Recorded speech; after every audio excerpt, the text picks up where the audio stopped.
Assalamualaikum warahmatullahi wabarakatuh. Perkenalkan, nama saya Nuzila Madian Alwanda dengan NIM 11231052 dari kelas MA 23C08.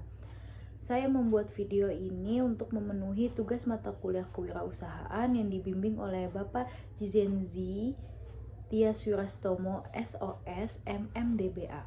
Di video ini saya akan membahas strategi pemasaran digital untuk UMKM di era e-commerce. Pemasaran digital telah menjadi tulang punggung bagi keberhasilan UMKM di era e-commerce. Dengan memanfaatkan berbagai platform digital, UMKM dapat menjangkau pasar yang lebih luas dan bersaing dengan bisnis yang lebih besar. Selanjutnya, kita bisa melakukan strategi pemasaran melalui media sosial Facebook. Di Facebook juga kita bisa membuat konten yang variatif. Contohnya seperti mengkombinasikan konten teks, gambar, dan video untuk engagement audience. Contohnya seperti infografis atau live video. Kita bisa menggunakan fitur yang ada di Facebook untuk melakukan siaran langsung kepada audiens untuk memperkenalkan produk-produk yang akan kita pasarkan. Lalu gunakan Facebook Groups, bergabung atau buat grup yang relevan dengan bisnis yang kita jalankan untuk berinteraksi dengan komunitas. Contohnya ada grup pecinta kopi untuk bisnis kedai kopi. Lalu ada grup makanan yang isinya pecinta-pecinta kulineran. Lalu, kemudian manfaatkan Facebook Ads. Sama seperti Instagram, Facebook Ads memungkinkan kita menargetkan audiens secara spesifik. Contohnya adalah menargetkan iklan ke pengguna yang berulang tahun atau menyukai halaman bisnis pesaing. Kemudian selanjutnya ada marketplace. Di marketplace sendiri kita bisa mengoptimalkan listing produk. Caranya dengan menggunakan judul yang menarik, deskripsi yang detail, dan foto produk yang berkualitas. Saya beri contoh seperti baju kaos oversize cotton comfy, harga murah, banyak pilihan warna. Deskripsinya, kaos oversize dengan bahan katun yang lembut dan nyaman dipakai, cocok untuk aktivitas sehari-hari. Itu bisa menambah insight kepada audiens karena adanya deskripsi yang juga menarik. Lalu memberikan pelayanan pelanggan yang baik, seperti respon cepat terhadap pertanyaan pelanggan dan selesaikan masalah dengan baik. Bisa juga menggunakan bot untuk menjawab pertanyaan-pertanyaan pelanggan yang sekiranya tidak bisa kita jangkau, baik waktu maupun tempat. Lalu manfaatkan fitur promosi. Banyak marketplace menawarkan fitur promosi seperti diskon, voucher, atau free ongkir.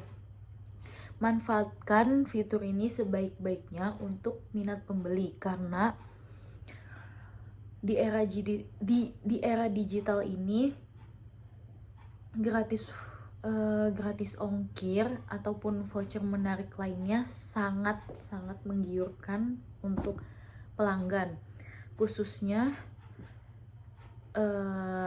seperti kita yang sering kali berbelanja online. Itu sangat menguntungkan karena selain mudah mencarinya, kita tinggal duduk aja lalu dikirimkan barangnya secara cepat gitu. Terus memberikan review positif, dorong pembeli untuk memberikan ulasan positif. Ulasan yang baik akan meningkatkan kepercayaan calon pembeli. Jadi untuk meningkatkan kepercayaan pembeli, kita juga harus menjadi penjual yang amanah. Jika kita memasarkan produk, itu harus secara real, tidak dibuat-buat, dibikin-bikin, ataupun fake.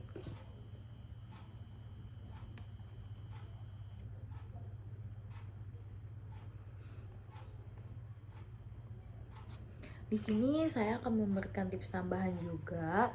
Sebelum melakukan pemasaran di media sosial, alangkah baiknya sebagai penjual harus melakukan riset terlebih dahulu, mulai dari riset pasar, riset produk, dan lain-lain. Kita juga perlu analisis data, gunakan tools analisis untuk melihat performa konten yang kita buat dan lakukan penyesuaian jika diperlukan. Lalu fokus pada audiens, kenali target audiens kita dan buat konten yang relevan dengan minat mereka. Jadi kalau misalnya audiens kita adalah penyuka skincare, maka konten yang harus kita buat harus relevan dengan produk-produk skincare seperti menampilkan skincare rutin, terus review-review produk skincare gitu. Lalu yang terpenting adalah konsisten. Posting konten secara teratur untuk menjaga engagement audiens ini yang paling penting, karena dari konsisten itu kita menarik audiens untuk melihat konten kita.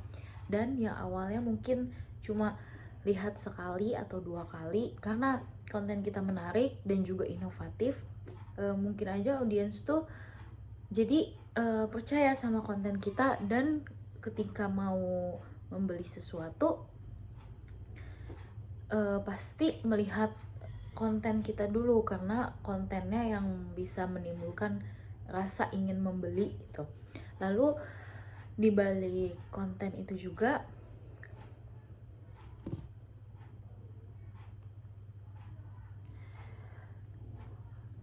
selain konten, kita juga harus beradaptasi. Beradaptasi gimana? Beradaptasi dengan tren digital marketing, karena digital akan terus berubah seiring perkembangannya zaman. Jika sekarang tuh trennya live TikTok, mungkin 5 tahun ke depan akan ganti trennya untuk melakukan pemasaran ini. Jadi pastikan kita sebagai penjual maupun pembeli selalu mengikuti perkembangan terbaru. Terus penting juga diingat bahwa keberhasilan pemasaran digital itu tidak instan.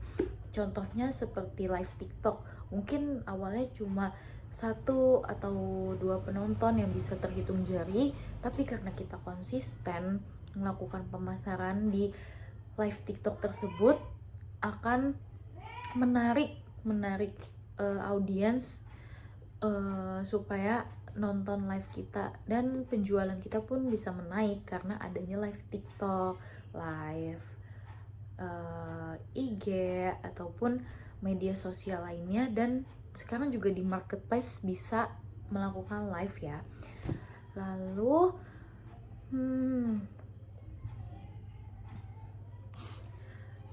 ada beberapa strategi juga yang bisa diterapkan, seperti membangun identitas merek yang kuat, sama seperti branding ya. Branding itu penting banget. Kita ketika kita membuat logo dan nama merek itu tuh harus dipikirkan sesuai dengan produk yang kita jual, sesuai target pasar yang kita tuju. Jadi nggak asal-asalan gitu, agar target kita tuh mengingat, oh ini brand kita loh gitu. Buat logo dan nama merek yang mudah diingat dan mencerminkan produk atau jasa yang kita tawarkan. Terus ada juga yang namanya tone of voice. Tone of voice sendiri itu adalah gaya komunikasi yang konsisten di semua platform. Jadi ketika kita melakukan komunikasi kepada audiens, cara penyampaian kita baik di media sosial atau di e-commerce itu sama. Jadi audiens pun percaya sama kita bahwa oh ternyata cara marketingnya tuh seperti ini gitu, tidak dibeda-bedakan. Lalu ada visual identity, yaitu kembangkan visual yang unik dan menarik untuk membedakan merek yang kita pasarkan. Jadi merek kita tuh punya identitas gitu agar diingat. Lalu ada yang namanya SEO, yaitu Search Engine Optimization. Search Engine Optimization sendiri adalah riset kata kunci yang relevan dengan produk atau jasa yang kita tawarkan. Lalu di sini juga ada backlink, bangun backlink dari website lain untuk meningkatkan otoritas website kita. Sekian yang dapat saya sampaikan mengenai strategi pemasaran digital untuk UMKM di e-commerce. Kurang lebihnya mohon maaf. Wassalamualaikum warahmatullahi wabarakatuh.